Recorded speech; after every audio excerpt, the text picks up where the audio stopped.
Mark was a college student living in Indiana. His house was quiet and sat next to some woods. During the day, everything felt normal, but at night the woods made the place feel strange. Behind his house under the patio, there was a hot tub. That's where everything happened. It was Saturday night, March 29th, around 12:30 in the morning. Spring break was ending, and school was starting again soon. Mark had his 3 close friends over, Kyle, Kenan, and Derek. They were spending one last night hanging out. They were in the garage playing pool, blasting music, and drinking. Everyone was laughing and having fun. It felt like a good night. After a while, Kyle said they should go in the hot tub. It was cold outside, so the warm water sounded even better. Everyone agreed. They changed into swim trunks, grabbed their drinks, and went into the hot tub. The warm water felt good as they talked, made jokes, and lost track of time. Then they heard something. It was the sound of sticks breaking, like footsteps coming from the woods. It didn't sound like an animal. It sounded like a person. They all went quiet and looked around. Kenan tried to calm everyone down and said it was probably nothing. The others laughed, but it was more to ease their nerves. They turned the music up louder and tried to keep talking. About 10 minutes later, a man walked out of the woods. He stepped into the light from the patio.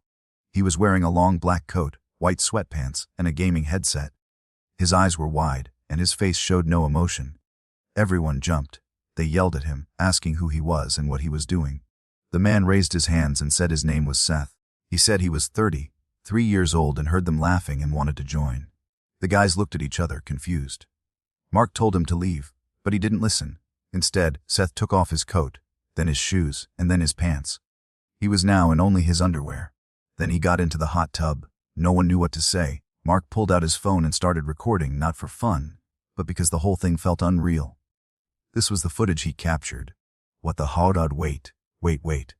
They started asking Seth questions, like where he came from and if he knew anyone there. He kept saying he heard them laughing and wanted to hang out. Then he said something disturbing. He said he had molested a child. That changed everything. The guys jumped out of the hot tub and started yelling at him to leave. They pulled him out of the water. Seth didn't resist. He stood there, dripping wet and staring. Then he slowly walked back into the woods without saying anything. The group ran inside and locked all the doors. Some laughed nervously, trying to shake it off, but Mark and Kyle didn't feel okay. They felt like it wasn't over. About 15 minutes passed. Kyle said they should go back out to lock the hot tub. Mark agreed. They got flashlights and stepped outside. That's when Mark saw something next to the hot tub. It was a phone. He picked it up and the screen lit up. Whatever was on the lock screen made him drop the phone. He didn't say what it was, but it scared him. He thought Seth would come back, so they ran inside and told the others. Everyone tried to stay calm. Then they heard a tapping sound on the window. Mark already knew who it was. He opened the curtain, and sure enough, Seth was standing there. His face was pale, his eyes wide open, and he had a creepy smile. He didn't say anything. He didn't move. He just stared. Mark yelled for Kyle. Kyle ran in and called the police. Mark grabbed a bat and went to the front door. He yelled for Seth to leave and take his phone. Seth didn't answer. Instead, he slowly walked around the side of the house. Mark followed a little and looked through the patio window. Seth was standing there again, staring inside. Mark told him the police were coming and that he needed to leave, but Seth didn't move. He slowly raised his hand and waved once. Then he turned and walked back into the woods. The police arrived a few minutes later. The guys told them everything. The officers searched the woods and found Seth standing alone, looking toward the house.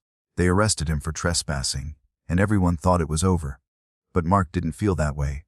A few days later, he saw a post on Snapchat from a girl who lived nearby.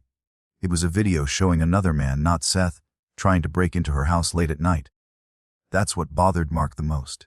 It meant Seth might not be the only one out there. There could be more. They could be connected, and they might not be done.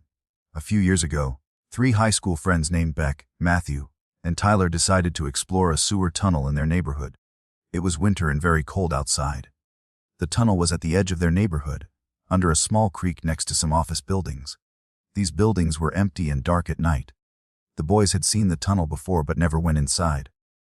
It always looked creepy, and they joked about it, but deep down, they were curious. That night, they finally decided to go in. They brought sleds, thinking it would help if someone asked what they were doing. They knew they weren't allowed to be there, but they wanted to do something exciting. Just as they pulled into the parking lot, A police car showed up. An officer got out and asked what they were doing. Someone had seen them on the security camera. Tyler quickly said they were just sledding.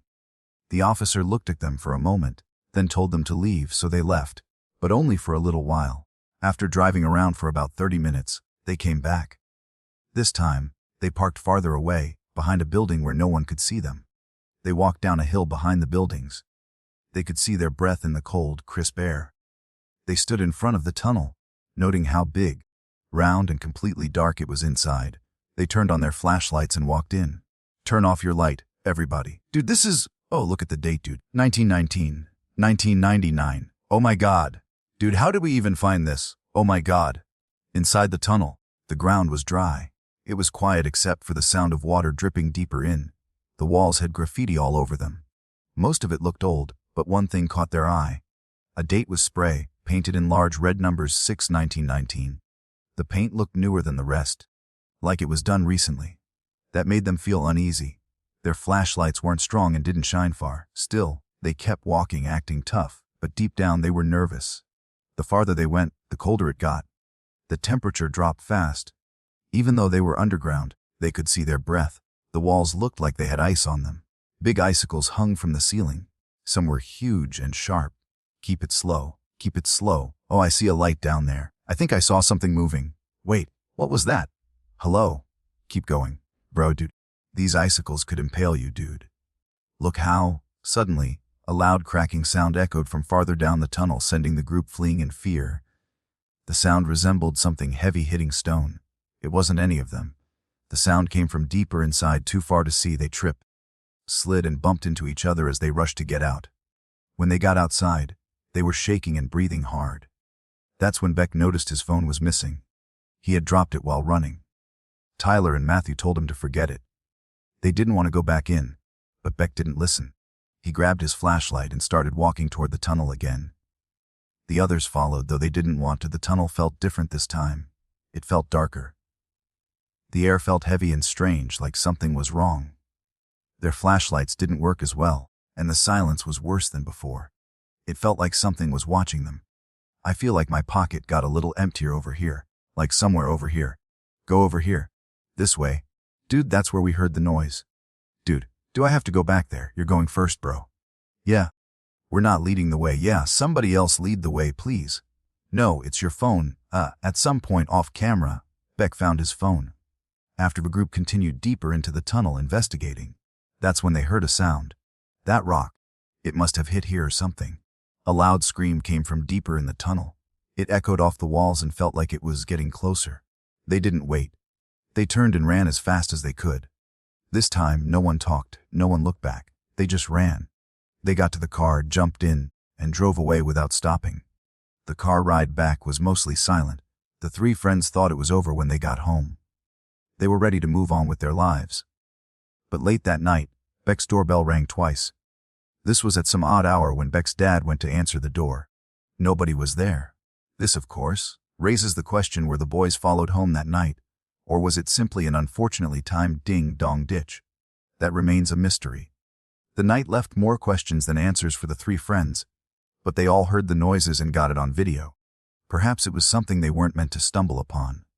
In April of 2022, a man named Connor took a construction job far from home as part of a 3-month accommodation program. The pay was decent, and he needed every dollar. He wasn't in the best place financially, and the bonus of working alongside his longtime friend Jim made the opportunity more appealing. They figured it would be a nice change of pace, extra cash, time away from home, and some peace from the chaos of everyday life.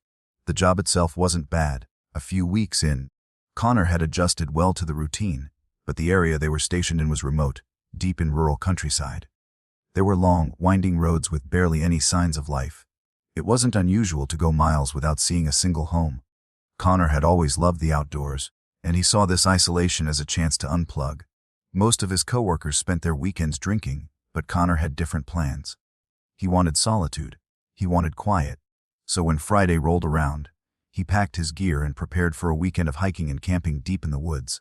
A narrow trailhead, just 5 minutes from his temporary accommodation, became his entry point. Within 20 minutes, he was deep in the forest. The only sound was the wind and the crunch of his boots. He smoked a couple of joints as he made his way farther in, letting the stress melt away. The isolation was comforting for him. Around 7 in the evening, the sun began to sink behind the treetops. Shadows stretched long across the trail. Connor knew it was time to find a place to settle. That's when he noticed something unusual.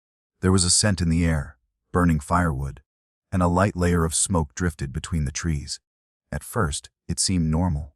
Maybe another camper, maybe a local. But then, he caught something just barely in the corner of his vision, the faint orange glow of fire flickering through the trees. Curious and confident, Connor left the trail and headed toward the source. He wasn't scared. He had trained in combat sports during his teens and stayed in good shape. Still, something about this felt off. As he moved closer, he began to see strange metallic glints. Shopping carts, dozens of them, were tied to trees with rope hanging from the branches. Some were mangled and suspended in bizarre positions, like a twisted jungle gym of rusted steel. It didn't look like a campsite. It looked like a ritual site, something meant to be seen and feared. Connor pulled out his phone and started snapping photos. He had to prove this to his friends someday, because no one would believe it otherwise. Then something even stranger caught his eye. Hung directly above the fire was a charred, old-fashioned duck ornament.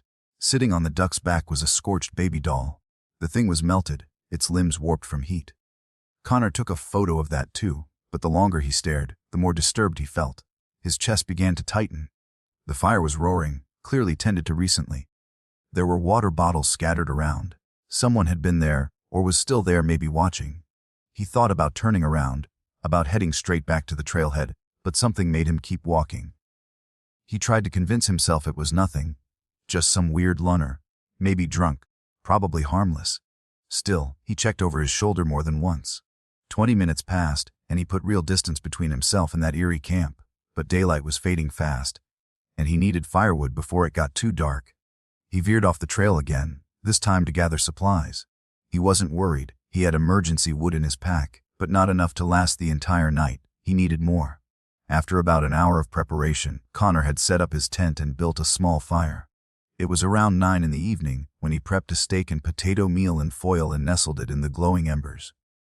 He smoked another joint to dull the anxiety, and for a while, everything seemed okay again.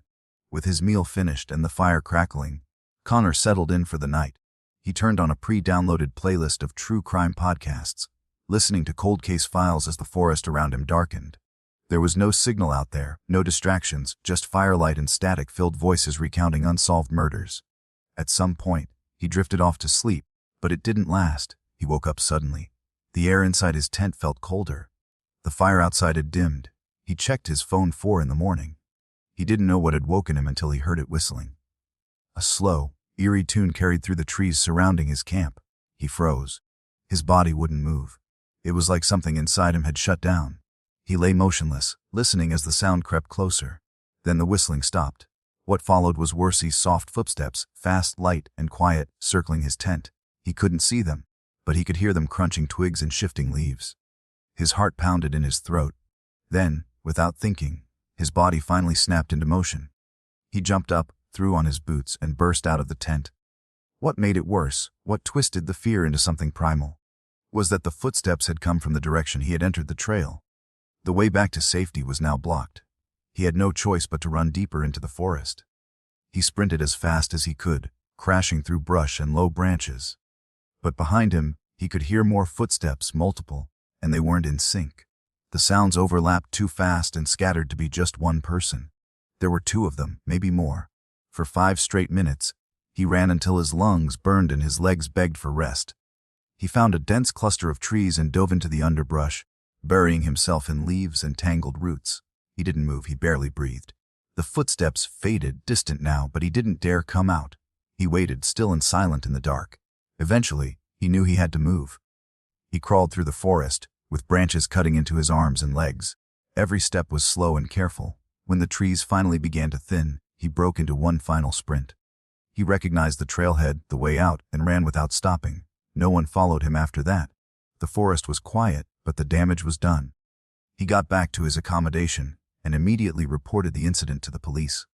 They took his statement and promised to investigate, but he never heard anything back. To this day, Connor believes the people who chased him were the same ones who built that bizarre shrine of carts and dolls. What they were doing out there and what they wanted, he doesn't know. But it was more than just a creepy encounter. To him, it felt ritualistic, cult-like. He finished his contract and returned home, but the memory never left him. He still remembers the sound of the footsteps, the whistling, and the feeling of helplessness. If there's anything to learn from this story, it's to trust your instincts. If you find something that doesn't feel right, you should leave. Connor almost didn't, and he knows he might not have lived to tell the story if he had stayed. This video was me experimenting with a slightly different style.